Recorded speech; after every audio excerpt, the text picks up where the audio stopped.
ఈ వైఎస్ఆర్సీపీ వాళ్ళని నేను ఒక 3 క్వశ్చన్లు అడగాలనుకుంటున్నా. ఈ రప్ప బ్యాచ్ కాకుండా వైఎస్ఆర్సీపీలో ఎవరైనా సరే కొత్త గొప్ప తెలివైన వాళ్ళు ఉంటే మాత్రం దీనికి ఆన్సర్ చేయండి. మాస్టర్ గారు ఇక్కడ ఇక్కడ ఇక్కడ ఇక్కడ ఎవరిదా చెయ్యి? నాదే Rocio power cut politics the.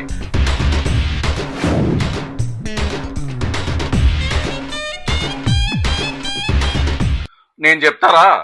నువ్వు అడిగే 3 ప్రశ్నలకు సమాధానం నేను వెరీ క్లియర్ గా నీకు చెప్తా.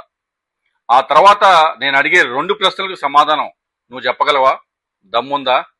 నువ్వే కాదు, నీ పార్టీ మొత్తంలో, నీ కూటమి పార్టీ మొత్తంలో ఎవరికైనా సరే నేను అడిగే 2 ప్రశ్నలకు సమాధానం చెప్పే దమ్ముంటే రండి. ఎలక్షన్స్ కి ముందు వరకు వైజాగే రాజధాని, నా పరిపాలన వైజాగ్ నుంచే స్టార్ట్ అవుద్ది, 2029లో నా ప్రమాణ స్వీకారం వైజాగే, నేను వైజాగ్ లో ఉండే పాలిస్తానని చెప్పి హరిత రిసెస్ ని కూలగొట్టి అక్కడ ప్యాలెస్ కట్టుకున్న మీరు అధికారం కోల్పోయిన తర్వాత వైజాగ్ ని అసలు క్యాపిటల్ లిస్ట్ లోంచి తీసేశారు. ఎందుకు? ఎన్నికల ముందు వైజాగే క్యాపిటల్ సిటీ, వైజాగ్ నుంచే నా ప్రమాణ స్వీకారం కూడా ఉంటుంది అని చెప్పిన జగన్ గారు ఈ రోజు మావిగేనని ఎందుకు స్టాండ్స్ మార్చుకోవాల్సి వచ్చింది అని చెప్పి అడుగుతా ఉన్నాడు మనోడు. మంచి ప్రశ్నే. దీనికి సమాధానం చెప్పే ముందు నీకు ఒక చిన్న ప్రశ్నరా. నువ్వు గోదావరిడే కదా? ఎస్ ఆర్ నో, వైజాగ్ అనే సిటీకి ఆంధ్రప్రదేశ్ రాష్ట్రానికి క్యాపిటల్ గా అయ్యే లక్షణాలు ఉన్నాయా లేవా? Yes or no. అసలు క్యాపిటల్ సిటీ అంటే ఏందిరా? ఒక క్యాపిటల్ అంటే ఇన్వెస్ట్మెంట్స్ ని అట్రాక్ట్ చేయగలగాలి. ఈ రోజు మన రాష్ట్రంలో ఎక్కడ ఎక్కువ ఇన్వెస్ట్మెంట్స్ అట్రాక్ట్ అవుతా ఉంది? ఏ సిటీకి రా? వైజాగ్ కాదా? క్యాపిటల్ అంటే జాబ్స్ ని క్రియేట్ చేయగలగాల. ఈ రోజు రాష్ట్రంలో జాబ్స్ ఎక్కడ ఎక్కువ క్రియేట్ అవుతుంది? వైజాగ్ లో కాదా? క్యాపిటల్ సిటీ అంటే ఇన్ఫ్రాస్ట్రక్చర్ ఉండాల. ఒక నగరానికి కావాల్సిన మౌలిక సదుపాయాలన్నీ ఉండాల. వైజాగ్ లో లేవా మౌలిక సదుపాయాలు?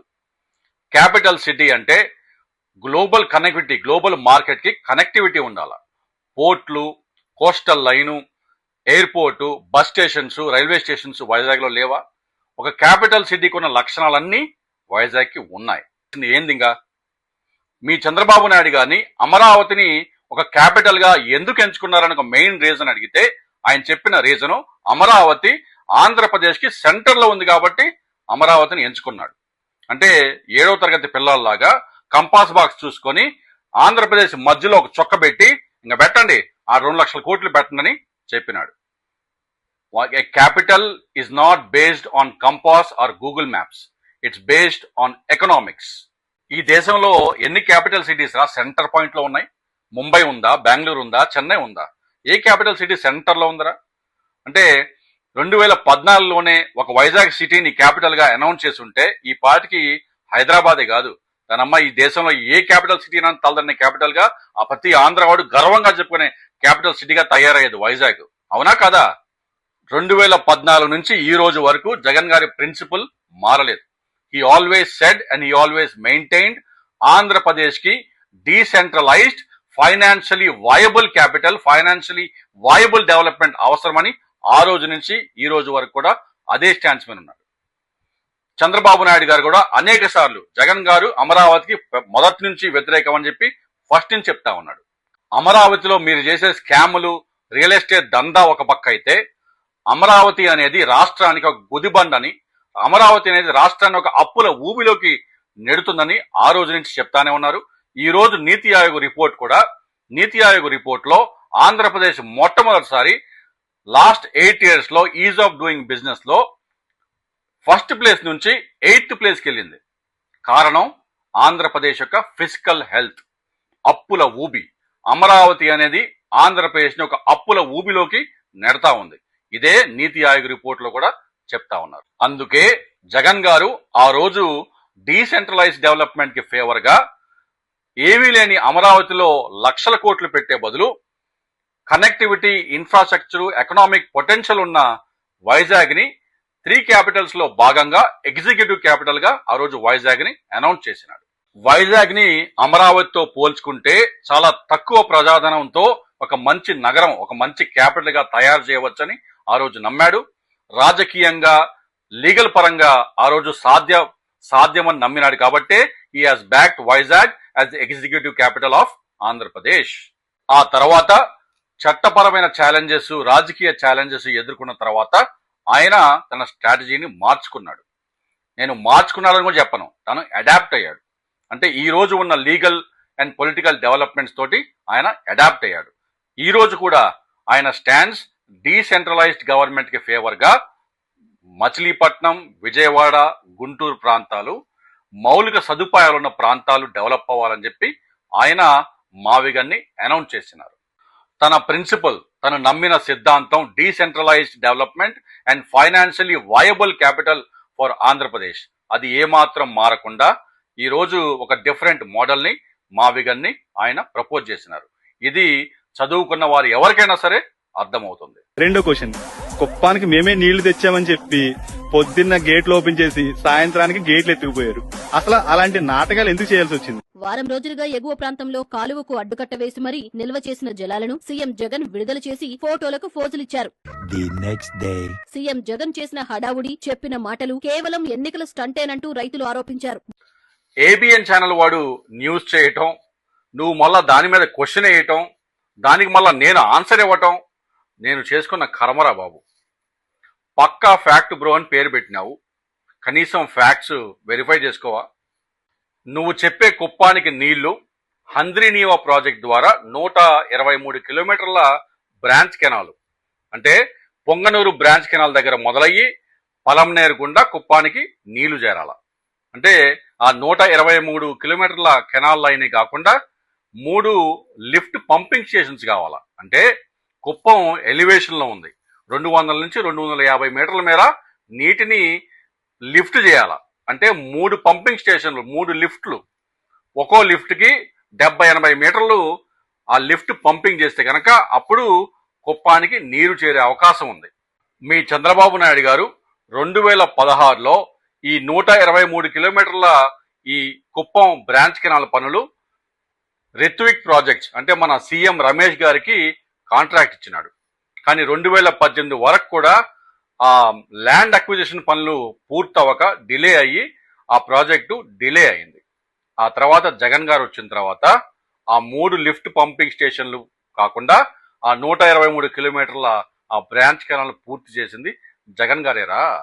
మిగిలి ఉంది, ఆయన దిగిపోయినప్పుడు 2024లో ఇక మిగిలి ఉన్న పనులు కేవలం లైనింగ్ అండ్ ఫినిషింగ్ పనులు. జగన్ గారు 2024లో ఫిబ్రవరి 2024లో వాటరు స్టార్ట్ చేసినారు. నువ్వు సివిల్ ఇంజనీర్ అంటున్నావు కదా, నీకు ఇంజనీరింగ్ ప్రాక్టీస్ లో కమిషనింగ్ అంటే ఏంటో తెలియదా? కమిషనింగ్ అంటే ఆ 3 పంపింగ్ స్టేషన్లు పనిచేస్తున్నాయా లేదా, నీళ్లు ఆ పొంగనూరు బ్రాంచ్ కెనాల్ నుంచి కుప్పం దాకా వస్తున్నాయా లేదా, వాటర్ ప్రెషర్ అంతా, ఇవన్నీ టెస్టింగ్ చేసేది commissioning. So the water conveyance system is commissioned అంటారు. జగన్ గారు చేసింది కమిషనింగ్. ఆ మిగతా లైనింగ్, ఫినిషింగ్ పనులు పూర్తయితే అప్పుడు ఆ కుప్పం బ్రాంచ్ కెనాల్ నుంచి కుప్పం ట్యాంకీలకు నీళ్లు అంది ఆ తర్వాత ప్రజలకు ఆ నీరు, మంచినీరు అందుతుంది. దాన్ని ఆపరేషనల్ అంటారు. జగన్ గారు చేసింది కమిషనింగ్. నాటకాలు జగన్ గారు కాదురా, నాటకాలు వేస్తుంది ఈరోజు చంద్రబాబు నాయుడు గారు. క్రెడిట్ చోరీ నాటకాలు వేస్తుంది చంద్రబాబు నాయుడు గారు. నువ్వు అవునన్నా కాదన్నా కుప్పానికి నీరు అందించటంలో మేజర్ వర్క్ పూర్తి చేసింది జగన్ గారే. ఇంకా మూడో క్వశ్చన్ బాగుంటది, హైలైట్ ఇది. ఒకసారి ఈ వీడియో చూడండి. చిచ్చి చిచ్చి చిచ్చి. ఈ వీడియోలో వైఎస్ రాజశేఖర రెడ్డి గారు జగన్మోహన్ రెడ్డి గారిని చూసి ఎందుకు అంతలా అసహించుకున్నారు? ఈ ప్రశ్నకు సమాధానం నేను అవసరం లేదు తంబి. ఈ ప్రశ్నకు సమాధానం ప్రజలు కామెంట్స్ రూపంలో నీకు బ్రహ్మాండంగా చెప్తారు. ఆ కామెంట్ చూసిన తర్వాత నువ్వు ఈ నోయే తాగుతావో బర్ణాలే రాసుకుంటావో నీ ఇష్టం. సరే, ఇప్పుడు నీకు గాని, నీ జెండా కూలీలకు గాని, నీ కూటమి పార్టీలో ఎవరికైనా సరే నువ్వు అన్నావే తెలివైన వాళ్ళని, అటువంటి వాళ్ళు ఎవరైనా ఉంటే నేను అడిగే ఈ 2 ప్రశ్నలకు సమాధానం చెప్పే మొగాడెవడో రండి. ఒకటి, మొన్న నేను మీ కళ్యాణ్ కుమార్ గారి గురించి ఆయన ఒక ఫేకు చందని చెప్పి ఒక వీడియో చేశారు. అది దాదాపు సోషల్ మీడియాలో ఇన్స్టాగ్రామ్, ఫేస్బుక్, యూట్యూబ్ ఏదైనా కానీ అన్నీ కలిపి ఒక 25 లక్షల మంది చూసినారు.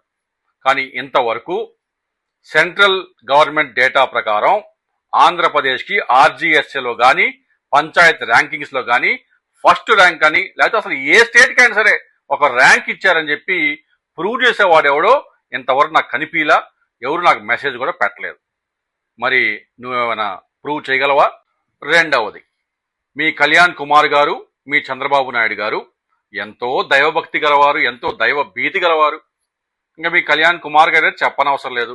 ఆయన ఒక అన్అపాలజెటిక్ సనాతన హిందూ, సనాతన ధర్మ రక్షకుడు.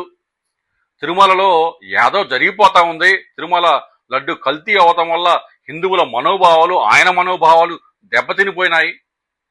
మరి అన్ని మనోభావాలు దెబ్బతిన వారికి రాముని మందిరంలో ప్రజల డబ్బు, ప్రజల చందా 200-300 కోట్ల రూపాయలు చోరీ అయినప్పుడు ఆయన మనోభావాలు దెబ్బతినలేదా? రాముని మందిరంలో డబ్బులు పక్కన పెట్టండి, అయోధ్య రాముని మందిరంలో రాముని చెప్పులు కూడా చోరీ చేసినారు. ఈ హిందువుల మనోభావాలు దెబ్బతినలేదా? ఆయన మనోభావాలు దెబ్బతినలేదా? మొన్న యూపీ రాష్ట్ర బీజేపీ అధ్యక్షుడు ఆయన రథం మీద కిందేమో ఒక మనిషి బజరంగ బలి వేషం వేసి ఆయన చేత డ్యాన్స్ లేపించినాడు. దానివల్ల మీ సనాతన ధర్మం రక్షకుడి మనోభావాలు దెబ్బతినలేదా? హిందువుల మనోభావాలు దెబ్బతినలేదా? ఇది చూడండి, రామ్ మందిరం ప్రాణ ప్రతిష్టప్పుడు నరేంద్ర మోదీ గారు బాలరాముడిని చిటికల వేలతో నడిపిస్తున్న పిక్చరు బీజేపీ వాళ్ళు పోస్టు. అంటే దీనివల్ల హిందువుల మనోభావాలు దెబ్బతినలేదా? అంటే నరేంద్ర మోదీ గారు రాముడి కంటే గొప్పవాడని చెప్పదలుచుకున్నారా? పనిచేయండి, నరేంద్ర మోదీ గారికి గుడి కట్టడం, లేకపోతే ఆయన్నే పూజిద్దాం. కేదార్నాథ్ టెంపుల్లో 230 కేజీల బంగారం చోరీ అయితే నోరు లేవదే. బద్రీనాథ్ టెంపుల్లో వెండి, గోల్డ్ చోరీ అయితే నోరు లేవదే. ఉజ్జయిన్ మహాకాళి టెంపుల్లో గోల్డ్ చోరీ అయితే నోరు లేవదే. దొంగ భక్తి కాదా ఇదంతా? మీ కళ్యాణ్ కుమార్ గారు అయోధ్య రామ మందిరం మెట్లతో మొదలుపెట్టి కేదార్నాథ్, బద్రీనాథ్, ఉజ్జయిన్ మహాకాళి టెంపుల్ మెట్లు కూడా కడగాలి. మరి ఎప్పుడు వెళ్తున్నాడు కడగటానికి? చెప్తారా సమాధానం?